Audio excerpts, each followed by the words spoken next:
Okay, this is equipment that Josh uses. Take one. Audio's recording, video's recording. What's going on, guys? So I wanted to shoot a quick video here to show you kind of the spread of everything that has been in my life up until this point with regards to video, what I'm using at this point. There's some pretty cool stuff here.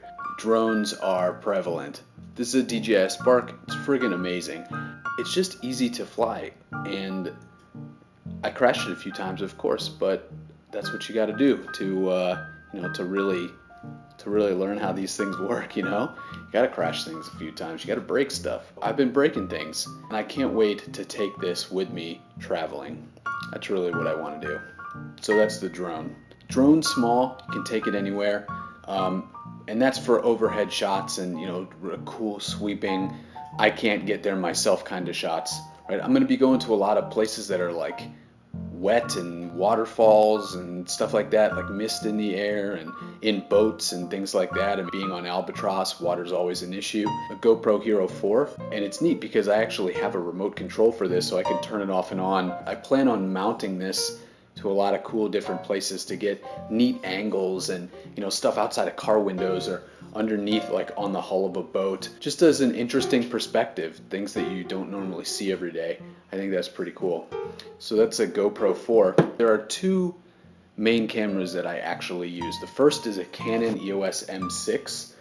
This lens is an 18 to 150 lens on it with an f-stop, a small f-stop of f3.5. If you don't know what f-stop is, it's like how big the aperture gets in the lens, how much light it can let in. So the smaller the number, the better the lens usually. You know that effect where the person's in focus and then everything in the background is blurred out? Your eye is drawn to the thing that's in focus. It just makes it very pleasing to the eye. That's because of f-stop lenses, right? A lower f-stop lens gives you that low depth of field that you're looking for. That's that kind of effect. It's got a little flippy thing which flips up, and I can actually record myself and I can see what's going on and what I'm looking at. A couple like interesting quirks about this camera. The hot shoe, which is this thing. If you don't know what a hot shoe is, it's a little control where you can mount stuff on the top. It gets in the way of this actually, which is kind of a design flaw a little bit. So I end up having to mount a smaller microphone. I don't know if you can see, but there is a little microphone attached here to record my audio separately. And I take this and I made a little Velcro mount and I Velcro it right here. It mounts right like this so that I have some directional microphone and I'm not just using the camera microphone. In addition to that, if I want to go super hardcore, there's also an actual shotgun mic that mounts right up here. Of course, I can't use the back, but that's okay. Audio is important with all of this stuff to do interviews and stuff with while I'm, out in the streets and talking to people, because that's really the best part of everything is getting to talk to people and getting to know them and having that human interaction. It can't all be sweeping panoramic shots and sunsets, right? There has to be some element of drama, like of human drama in there. And it doesn't matter what camera you have, as long as you have something. But what I've found steps it up just a little bit is stabilization.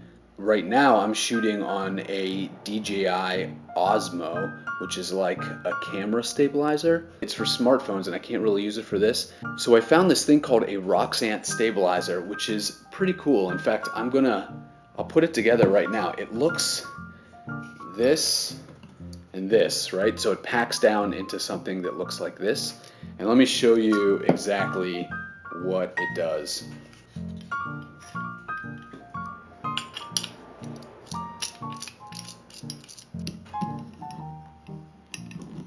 Get on there. So this thing has a little bit of a setting that I've already balanced it just a little bit. And you can put tape on this thing or whatever you really need to do. It's like having one of those big rigs where you just strap like 14-point harnesses to your body and you've got like this gigantic camera and it looks like you're half human, half machine. and you're moving around, and the camera movement is super smooth and like buttery, like steady.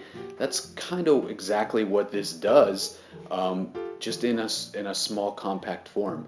Filming different types of animals and landscapes and stuff like that, as well as people and humans. What am I talking, like people? Just filming in the streets in urban environments. So I'm super stoked to use this thing, but you do have to balance it correctly, and I'm still working on getting it to a point where I can just like strap this thing on really quick, like screw everything together and have it perfectly balanced every time. You can see again, like it's kind of lopsided at the moment, but it usually stays like this when it's nice and balanced, and then moving it, it's so awesome. It's very cool. And it was like $60 for this thing, which is ridiculous as far as stabilizers that are, those big ones cost hundreds, if not thousands of dollars. So that's the Roxanne stabilizer, Canon EOS M6. And then the other camera that I've got is an iPhone, and I plan on doing a lot of shooting with this iPhone. It's actually for shooting kind of close-ups and B-roll in really slow-mo, because you can take that all and you can put it together into like nice kind of cool cinematic shots, moving around and panning around, and it shoots in like 240 frames per second, which is ultra slow-mo. It's exactly what I need. And I use DaVinci Resolve right now to edit all of this together into movies. So that is the whole shebang. We've got cameras and stabilizers, drones.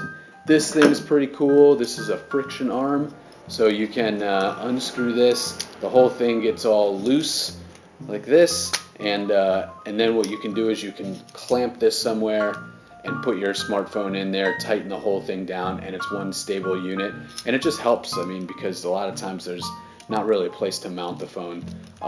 And then of course the old Joby bendable tripod thing that you see everyone in their mother like walking around New York City with, just like Casey Neistat, This thing does, I have to say, it does come in handy a lot.